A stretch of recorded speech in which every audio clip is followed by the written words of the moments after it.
Hi guys, welcome back to the channel. Alright, today we're going to go through an article where the Transport Ministry talks about road safety. As you know, a lot of new traffic laws are coming to effect on February 1. The government and the police are going to have a lot more power to basically monitor the roads. They're going to have more modern equipment.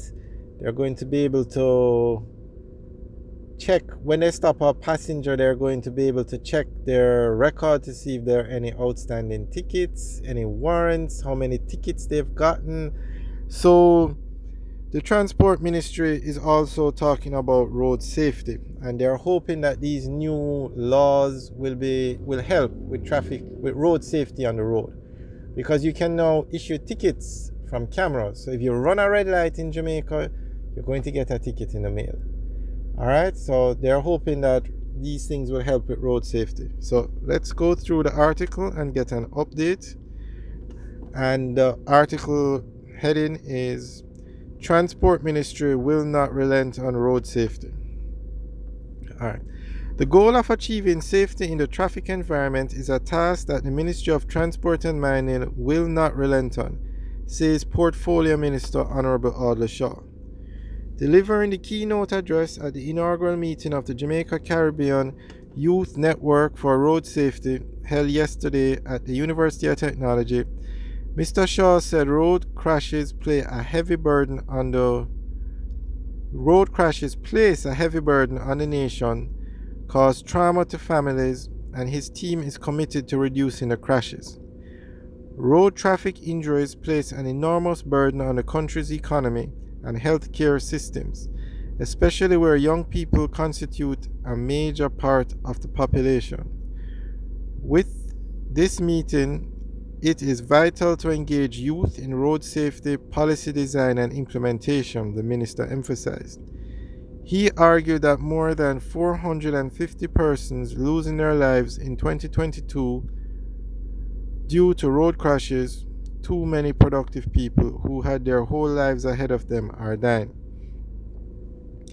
Mr. Shaw told his audience that more young people aged between 15 and 29 are dying from road crashes and other diseases, which means that road crashes are a serious threat to our future, no matter where in the world we reside.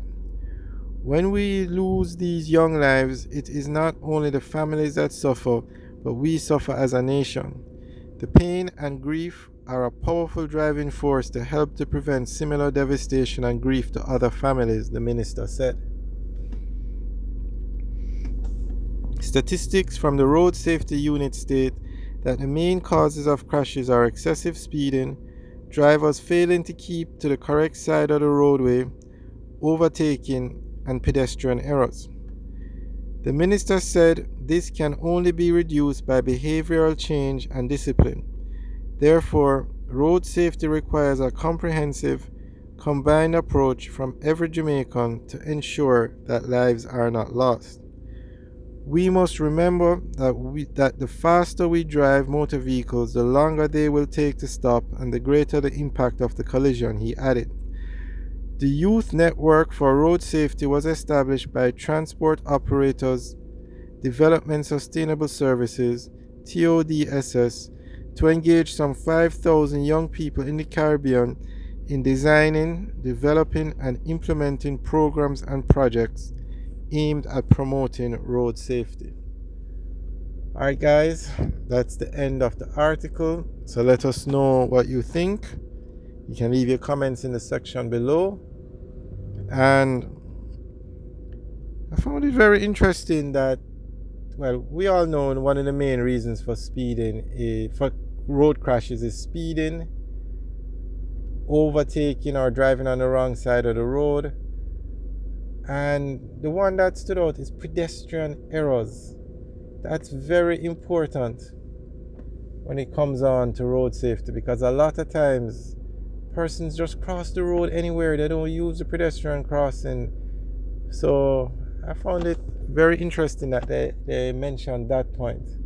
But speeding is definitely a major cause of accidents. Alright, guys, let us know what you think. Leave your comments in the section below. Alright, guys, have a good day.